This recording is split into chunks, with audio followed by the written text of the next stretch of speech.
ఒక్కొక్కటిగా 6 గ్యారెంటీలను అమలు చేస్తున్న కాంగ్రెస్ సర్కార్ ఇందిరమ్మ ఇళ్ల పథకంపై ఫోకస్ పెట్టింది. ఈ నెల 11న ఇందిరమ్మ ఇళ్ల పథకాన్ని ప్రారంభించనుంది. అందుకు అవసరమైన ఏర్పాట్లు చేయాలని ఇప్పటికే అధికారులను సీఎం రేవంత్ రెడ్డి ఆదేశించారు. రాష్ట్రంలో ఇల్లు లేని నిరుపేదలకు ఈ పథకం వర్తింపజేయాలని అధికారులకు సీఎం సూచించారు. అందుకనుగుణంగా విధి విధానాలను తయారు చేయాలని ఆదేశించారు. ప్రజా పాలనలో నమోదు చేసుకున్న అర్హులందరికీ ప్రాధాన్యమివ్వాలని చెప్పారు.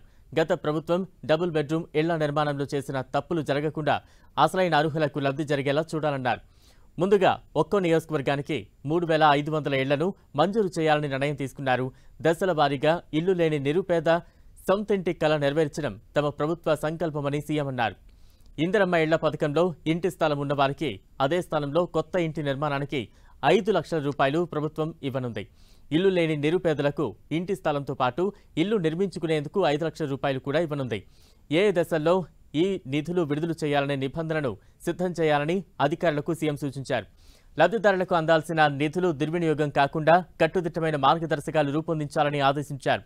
సొంత స్థలంలో ఇల్లు కట్టుకునే వారికి ఉపయోగపడేలా వివిధ రకాల ఇంటి నమూనాలు, డిజైన్లను తయారు చేయించాలని సీఎం సూచించారు.